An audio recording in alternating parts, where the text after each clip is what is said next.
ॐ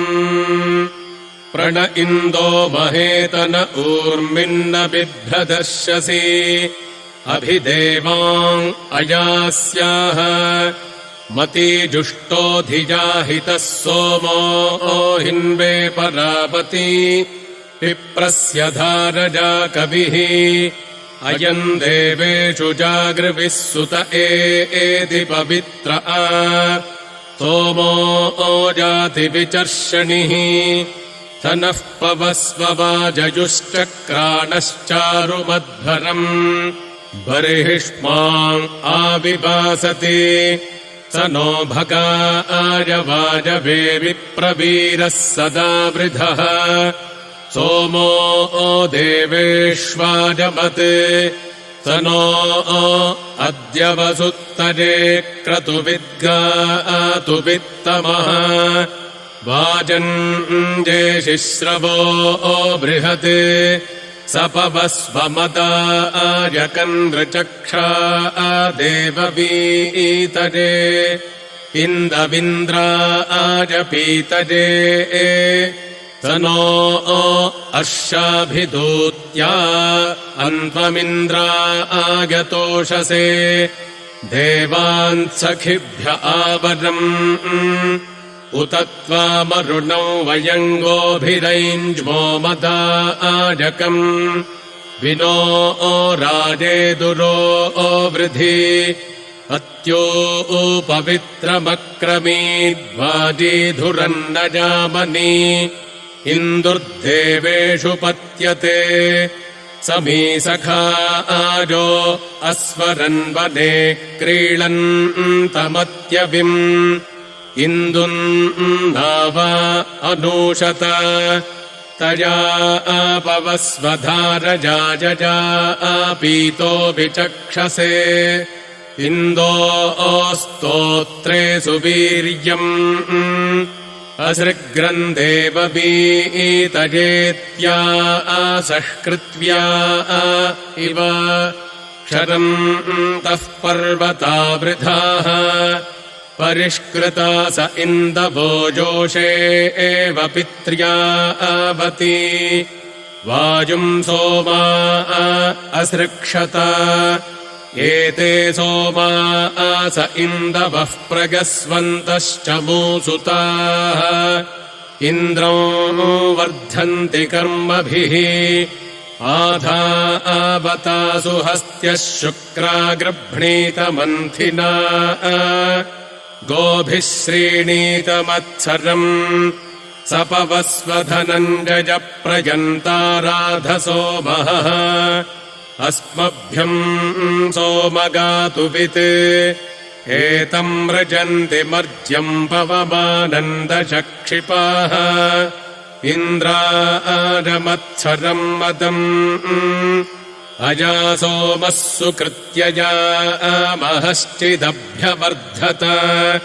मन्दान उद्वृषाजते कृतानीदस्य कर्त्वा चेतम् ते दस्युतर्हणा ऋणा च धृष्णुश्च जते आत्सोम इन्द्रियोरसो वज्रः सहस्रसा भुवत् उक्थम् यदस्य जाजते स्वयम् कविर्विधर्तरि विप्राररत्नमिच्छति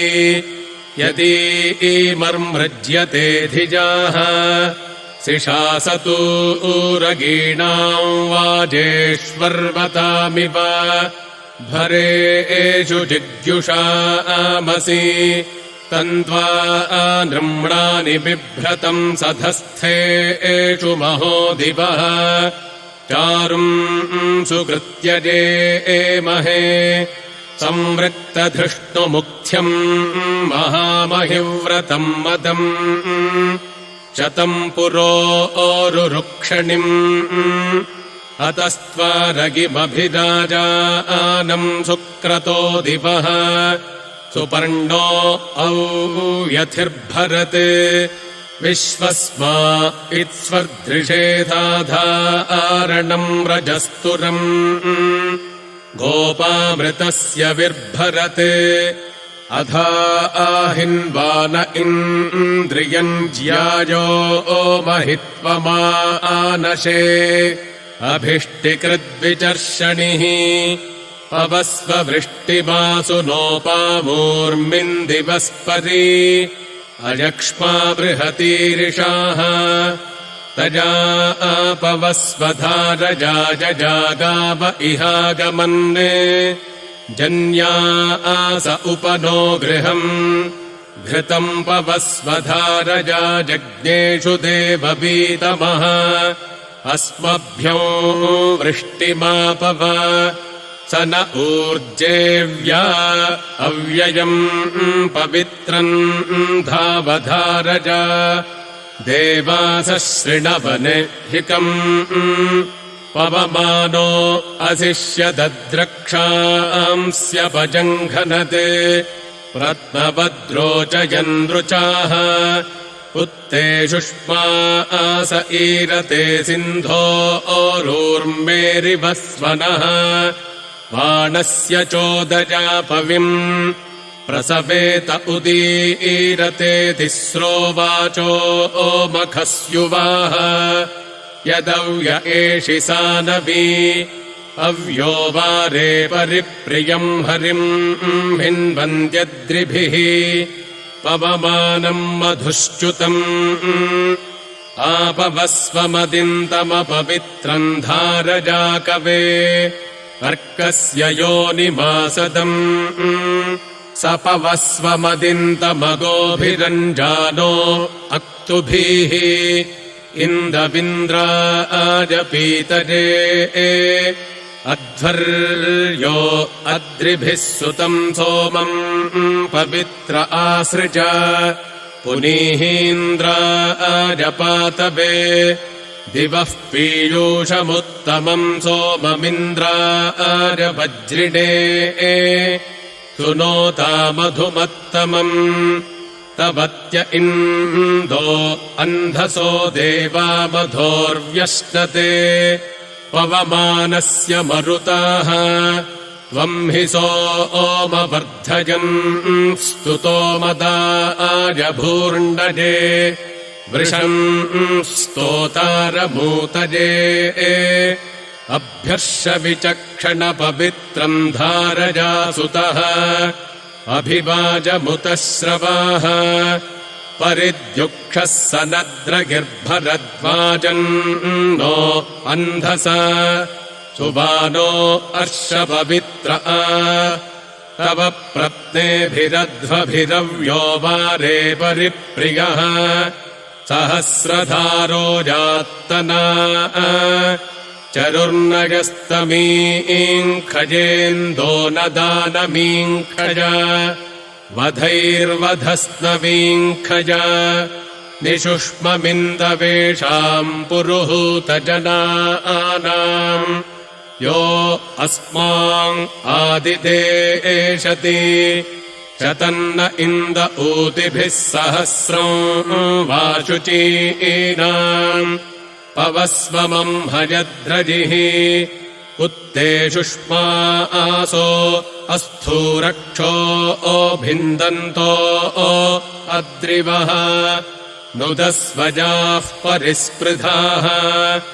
अजानि जग्निरोजसारथसङ्गेधने एहिते स्तवा अबिभ्युषा हृदा अस्यौ व्रतानि नाधृषे पवमानस्य दूढ्या रुजगस्त्वा अपृतन्यति तम् हिन्वन्ति मदच्युतम् हरिन् नदीषु वाजिनम् इन्दुमिन्द्राजमत्सरम् अस्य प्रत्नामनुद्युतम् शुक्रम् दुदुह्रे अह्रजः पयः सहस्रसामृषिम् अयम् सूर्य इवोपदृगयम् सरांसि धावति सप्त प्रवत आदिवम् अयम् विश्वानि तिष्ठति पुनानो भुवनोपरि सोमो देवो न सूर्याः परिणो देववीतजेवाजाम् अर्षसि गोमतः पुनान इन्दविन्द्रयुः यवै यवन्नो अन्धसा पुष्टम् पुष्टम् परिस्रव सोमविश्वा च सौभग इन्दो यथा तवस्तवो यथा ते जातमन्धसः निबर्हिषि प्रिये सदः उत नो गोविदश्ववित्पवस्व सोमान्धस मक्षूतमेभिरहभिः योजिनाति न जीजते हन्ति शत्रुमभीत्य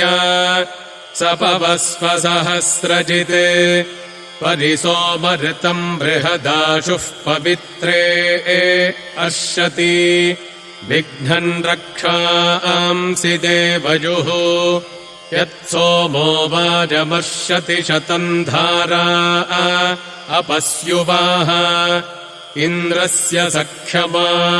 विशन् अभित्वा जोषणो दशचारन्न कन्या आनूषत मृज्यसे सोमसातजे त्वमिन्द्राज विष्णवे स्वादुरिन्दोपरिस्रव नृन् स्तोत्रेन् पाह्यम् हसः प्रते धारा असश्चतो दिवो न गन्ति वृष्टजाः अच्छावाजम् सहस्रिणम् अभिप्रियाणि काव्या विश्वा चक्षाणो अर्षति हरिस्तुञ्जान आयुधा समर्मृजान आयुभिरिभो राजे एव सुव्रतः श्येनो नवम् सुषीदति स नो विश्वा अधिवो वसूतो पृथिव्या अधि पुनान इन्दवाभर तरत्समन्दीधा आवति धारा सुतस्यान्धसः तरत्समन्दीधा आवति उस्रावे एदवसूनाम् मर्तस्य देव्यवसः तरत्समन्दीधा आवति भस्रयोः पुरुषन्त्योरासहस्राणि तद्महे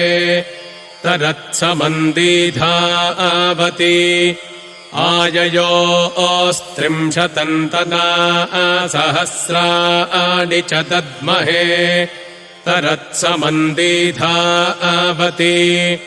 पवस्व गोजिदश्वजिद्विश्वजित्सो ओमरण्यजित्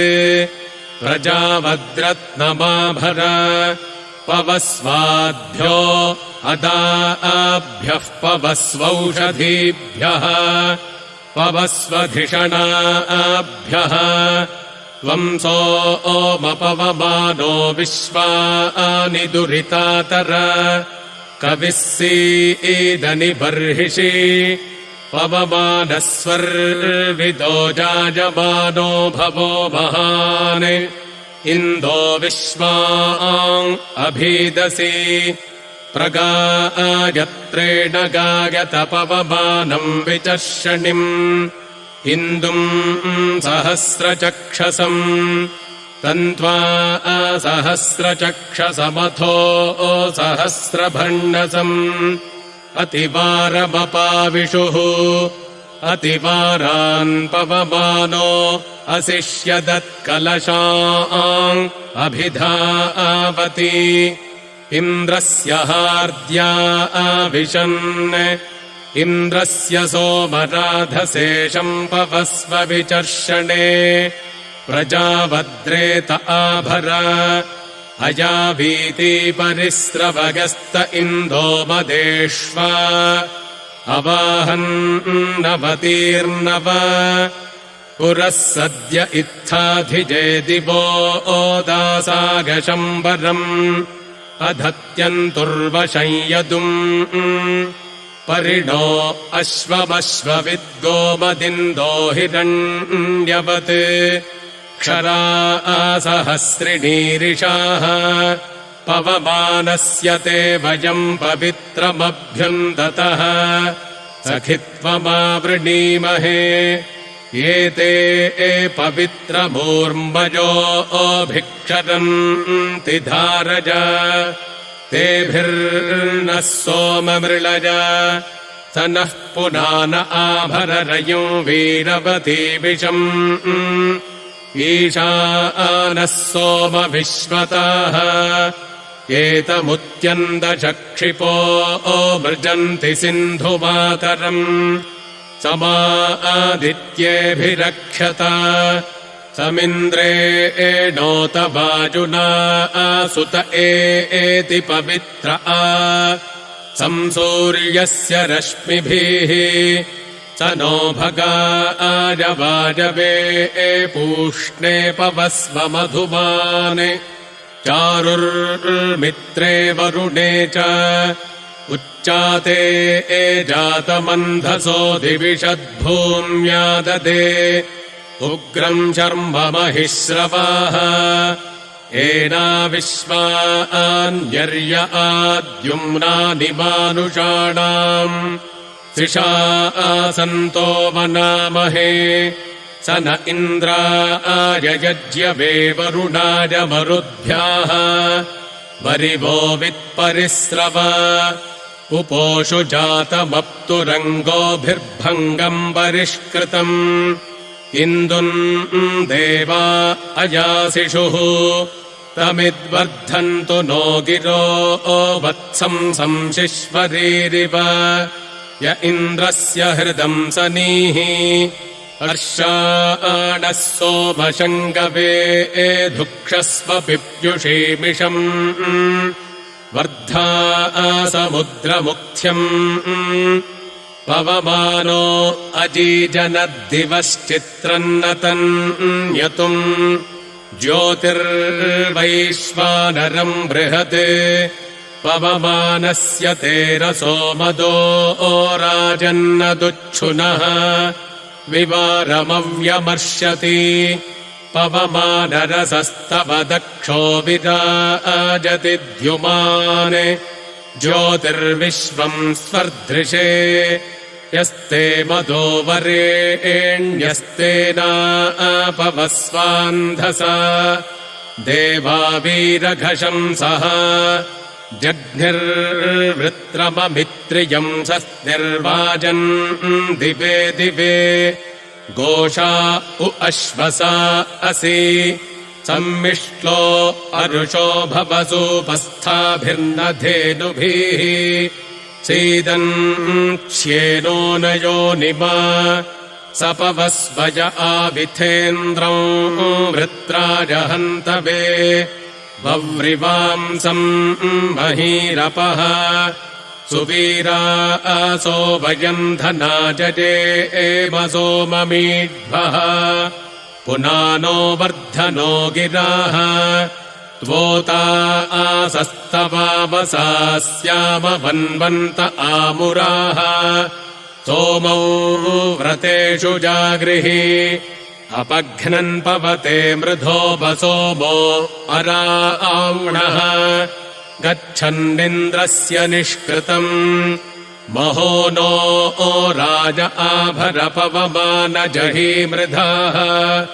रास्वेन्दो वीरवद्यशाः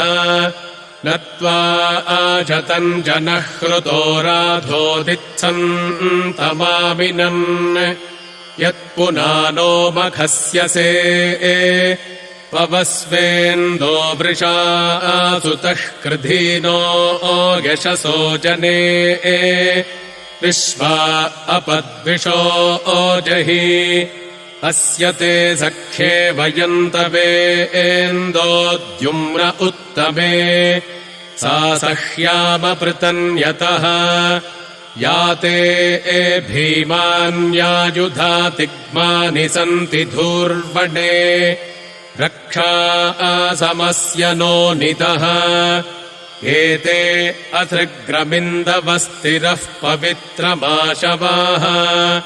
विश्वान्यभिसौभगा विघ्नन्तो दुरिता पुरुसुगातोकाजभाजिनाः तना कृण्वन्तो अर्वते कृण्वन्तो परिभोगवेभ्यर्षन्ति सुष्टुतिम् इळा आमस्मभ्यम् संयतम्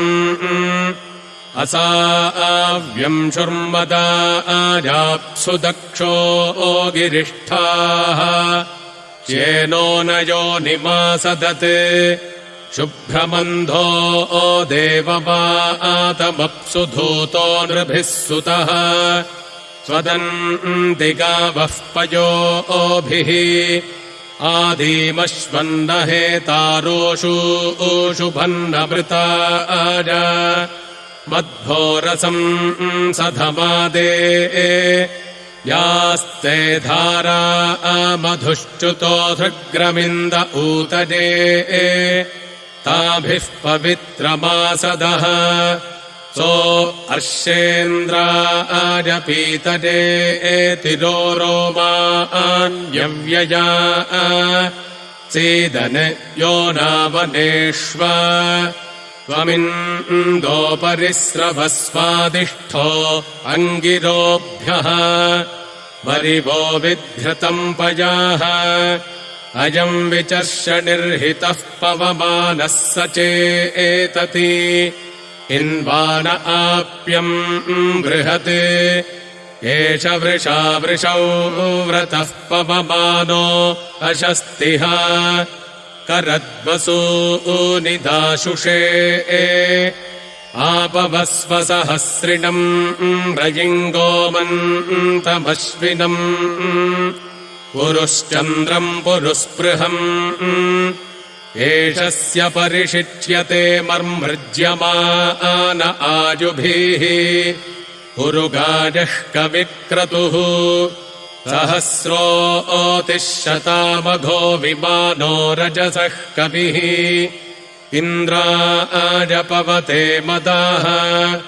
गिरा जात इह स्तुत इन्दुरिन्द्राजधीयते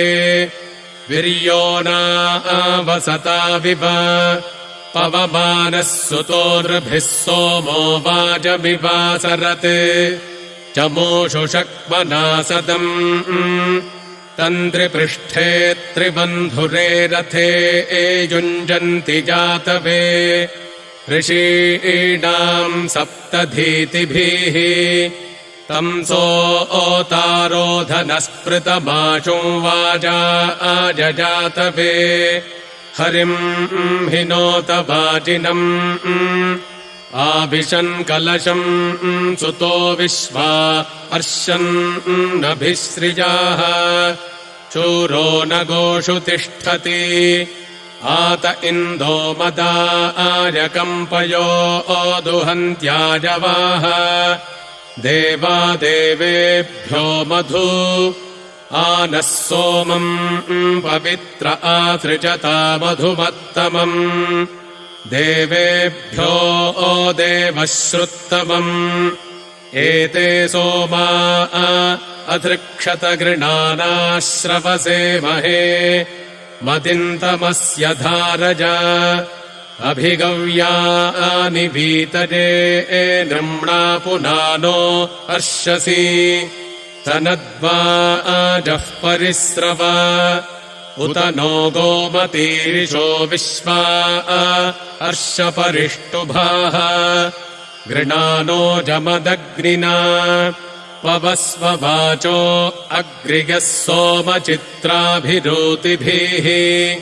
अभिविश्वानि काव्या त्वम् समुद्रिजा अपो अग्रियो वाच ईरयन् पवस्व विश्वमेजय तुभ्येमा भुवना कवे महिम्रेतो मतस्थिते तुभ्यमर्षन्ति सिन्धवः प्रते दिवो न वृष्टजो धारा आगन्त्यसश्चताः अभिशुक्रामुपस्थितम्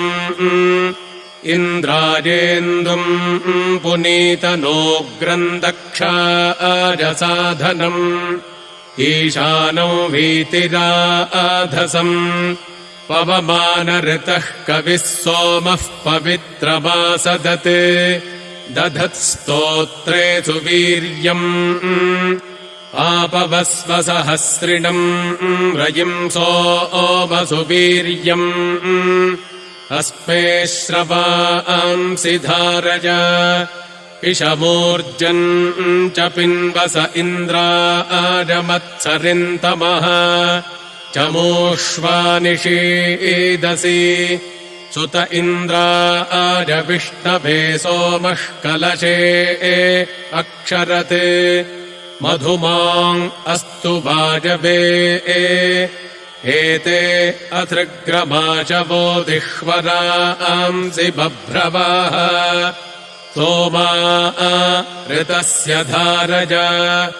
इन्द्रौ वर्धन्तो अप्तुरः कृण्वन्तो विश्वमार्यम् अपघ्नन्तो अरावणः सुता अनुस्वमारजोऽभ्यर्षन्ति बभ्रवाः इन्द्रम् गच्छन्त इन्दवः अयापवस्वधारजाजजासूर्यमरोचयः हिन्वानो मानुषीरपः अयुक्तसूर एतशम् पवमानो मनावधि अन्तरिक्षेण जातवे उतत्याहरितो दशसूरो अयुक्तजातवे इन्दुरिन्द्र इति ब्रुवन् परीतो वाजवे सुतङ्गिर इन्द्राजमत्सरम् अव्यो वारेषु सिञ्चत पवमानविदारजिवस्मभ्यम् सोमदुष्करम् यो दूणाशो वनुष्यत अभ्यर्ष सहस्रिणम् रजिङ्गोमन्तमश्विनम् अभिवाजमुतश्रवाः सोमो देवो न सूर्योद्रिभिः पवते सुतः दधानः कलशे रसम् एते धामान्यार्या शुक्रा ऋतस्य धारय वाजङ्गोमन्तमक्षरन् सुता इन्द्राजवज्रिणे सोमा आसोतध्या शिरः पवित्रमत्यक्षरन् प्रसो मधुमत्तमो राजे अर्षपवित्र मदोजोदे एव वीतमः तमीमृजन्त्यायवो हरिन् नदीषु वाजिनम् इन्दुमिन्द्राजमत्सरम् आपवस्व हिरण्यवदश्वा वत्सोमवीरवत् वाजङ्गोमन्तमाभर परिवाजेन वाजयुमव्यो वारेषु सिञ्चत इन्द्राजमधुमत्तमम् कविम् मृजन्ति मर्ज्यन् धीभिर्विप्रा अवस्यवाः वृषाकनिक्रदर्शति वृषणन्धीभिरप्तुरम् सोममृतस्य धारज मतीविप्राः समस्वरन् पवस्वदेवाजुषगिन्द्रम् गच्छतु ते मदाः वाजुमारो ओहधर्मणा पवमाननितो ओषसे रयिंसो ओमश्रवाय्यम् प्रियः समुद्रमाविश अपघ्नन् पवसे मृधः क्रतुवित्सो ओममत्सरः नुदस्वादे एव युञ्जनम् पवमाना अधृक्षत सोमा शुक्रास इन्दवः अभिविश्वानि काव्या पवमानास आशवः शुभ्रा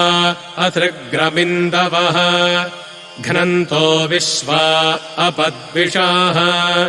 पवमानादिवस्पर्यन्तरिक्षादसृक्षत पृथिव्या अधिसानवी पुनानः सोमधारयेन्दो विश्वा अपस्रिताः जहि रक्षांसि सुक्रतो अपघ्नन्सोमरक्षसोऽभ्यर्षकनिक्रदते द्युमन्तम् शुष्पमुत्तमम् अस्मे वसूनि सोमदिव्यानि पार्थिव इन्दो विश्वानि वार्या वृषा सोमद्युमाङ् असि वृषा देववृषौ व्रतः वृषा धर्माणि दधिषे वृष्णस्ते वृष्ण्यम् शवो वृषा वनम् वृषा मदाः सत्यम् वृषन् वृषेदसि अश्वो न चक्रदो वृषा सङ्गा इन्दो समर्वतः विनो राजेदुरो वृधि अधृक्षत प्रवाजिनो गव्यासो मासो अश्वज शुक्रासो वीरजाशवाः शुम्भमाना ऋताजुभिर्मृज्यमानागभस्त्योः पवन्ते वारे अव्यये ते विश्वादाशुषे वसु सोमा दिव्यानि पार्थिव पवन्तामान्तरिक्ष्या पवमानस्य विश्ववित्प्रते सर्गा अधृक्षत सूर्यस्येव न रश्मजाः केतुम् गृण्वन्ति वस्परि विश्वा रूपाभ्यर्षसि समुद्रः सोमपिन्वसे हिन्वानो वाचमिष्यसि पवमानविधर्मणि अक्रान् देवो न सूर्याः इन्दुः पविष्टचेतनः प्रियः कवीनाम् मती सृजदश्वम् रथीरिव ऊर्मिर्यस्ते पवित्र आदे एवावीः पर्यक्षरत् सीदन् ऋतस्य योनिमा स नो अर्षपवित्र आमदोजोदे एववीतमः इन्दविन्द्राजपीतरे इषेपवस्वधारजामृज्यमानो मनीषिभिः इन्दो रुचाभिगा इः पुनानो वरिवस्कृध्योर्जञ्जनाजगिर्वणः हरे सृजान आशिरम् पुनानो देववीतज इन्द्रस्य याहि निष्कृतम् द्युतानो वाजिभिर्यतः प्रहिन्वानास इन्दवोच्छा समुद्रमाचवाः धियाजूता अथृक्षत मर्मृजानास आजवो वृथा समुद्रमिन्दवः अग्मन्नृतस्य योनिमा परिणो याह्यस्मयुर्विश्वावसून्योजसा पाहि नः शर्म वीरवत् मिमा आतिवह्निरेतशः पदयुजानऋक्वभिः प्रयत्समुद्र आहितः आयद्योनिम् हिरण्यजमाशुर्ऋतस्य सीदति जहात्यप्रचेतसः अभिवेना अनूषते रक्षन्ति प्रचेतसः मज्जन्त्यविचेतसः इन्द्राजेन्दो मरुत्पते पवस्व मधुमत्तमः ऋतस्य योनिमासदम् तन्त्वा विप्रा वचो विदः परिष्कृण्वन्ति वेधसाः सन्त्वा मृजन्त्याजवाः रसन्ते मित्रो अर्यमा पिबन्ति वरुणः कवे पवमानस्य मरुताः वंसोऽमविपश्चितम् पुनानो वाचमिष्यसि इन्दो सहस्रभर्णसम् उतो सहस्रभर्णसं वाचम् सोममखस्युपम् पुनान इन्दवाभर पुनान इन्दवेषाम् पुरुहूतजनानाम् मृगः समुद्रमाविश दविद्युतत्यारुचापरिष्टो भन्त्या कृपा सोमा शुक्रागवाशिरः हिन्वानो हेतृभिर्यत आवाजौ वाज्यक्रमीत् सीदन्तो वनुषो यथा ऋधक्सोमस्वस्तजे सञ्जग्मानो दिवः कविः पवस्व सूर्यो दृशे हरिः ओम्।